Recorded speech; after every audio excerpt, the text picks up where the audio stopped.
Salam şagirdlər, bugünkü dərsimizin izahı olacaq mövzu 56 Rusiyanın müstəmləkə rejiminin möhkəmləndirməsi.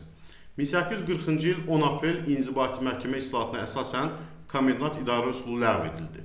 Cənubi Qafqaz mərkəzi Şamaxı olan Xəzər vilayətinə və mərkəzi Tiflis olan Gürcüstan İmeretiya quberniyasına bölündü.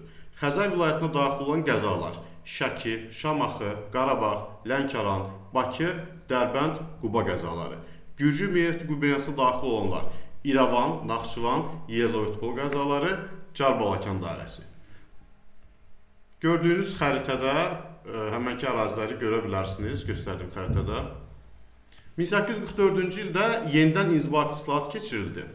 Qafqazın baş idarəsi ləğv edildi, Qafqaz canişinliyi yaradıldı. Gürcü İmeretiya quberniyası və Xəzər vilayəti ləğv edilərək aşağıdakı quberniyalar yaradıldı. 1846-cı ildə Tiflis, Kutaisi, Şamaxı, Dərbənd quberniyası, 1849-cu ildə İrəvan quberniyası, 1868-ci ildə Yezovetpol quberniyası yaradıldı. 1840-cı il 10 aprel məhkəmə islahatına əsasən quberniya, vilayət və qəza məhkəmələri yaradıldı. Qəza məhkəməsi hakimlərdən və vergi verən təbəqələrdən seçilən iclasçılardan ibarət idi. Mülki işlərə hərbi məhkəmələrdə baxılması qaydası ləğv edildi. Şəriət məhkəmələri saxlanıldı.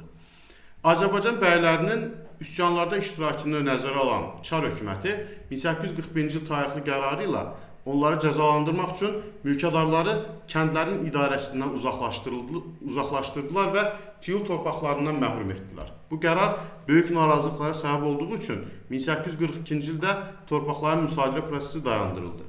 1843-cü ildən etibarən isə Azərbaycan bəyləri və ağaları Ali Müsəlman silki adlandırılmağa başladı. 1846-cı il 6 dekabr reskripti. Bu reskriptə əsasən Ali Müsəlman silkinin həm mülk, həm də tiyul torpaqları üzərində tam irsi mülkiyyət hüququ təsdiq edildi. Çar Rusiyasındakı zadəganlar kimi Azərbaycan feodalları da öz torpaqlarından imperiyanın ümumi qanunları əsasında istifadə etmək, satmaq, bağışlamaq kimi hüquqlar qazandılar. Kəndi qrupları, rəiyyət, rəncbər, nökər və s. isə ləğv edilərək vahid adla mülkədar tabelisi adlandırıldı. Mülkədarlara öz kəndləri üzərində polis və inzibati məhkəmə hüququ verildi. 1847-ci il kəndi əsasnamələri. Bu əsasnamə ilə reskriptdə bəhs olunan torpaq sahibkarı və kəndlər arasında münasibətlər konkretləşdirildi və qanuni şəklə salındı. Kəndi əsasnamələrində torpaq, vergi və mükəlləfiyyətlər məsələsinə toxunulurdu. Torpaq məsələsi. 15 yaşına çatmış hər bir kəndin istifadəsinə 5 desiyatin torpaq verilməli idi. Vergi məsələsi.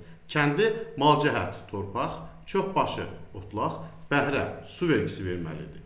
Mükəlləfiyyət məsələsi. Kəndli biyara və əvrəzə getməli idi. Əsasnamə sahibkarlara onların torpaqlarında yaşayan kəndlər üzərində inzibati, polis və məhdud məhkəmə hakimiyyəti hüququ verdi. Kəndlərin isə şəxsən azad və digər sahibkarın yanına keçmək hüquqlarına malik olduğunu təsdiq etdi. Nəticədə 1840-cı illərdəki islahatlar müstəmləkə və feodal səciyyəsi daşısa da, çarizm ilə Ali Müsəlman silki arasında ittifaq yaratdı, bəy kəndi münasibətlərində qayda qanunu yaratdı.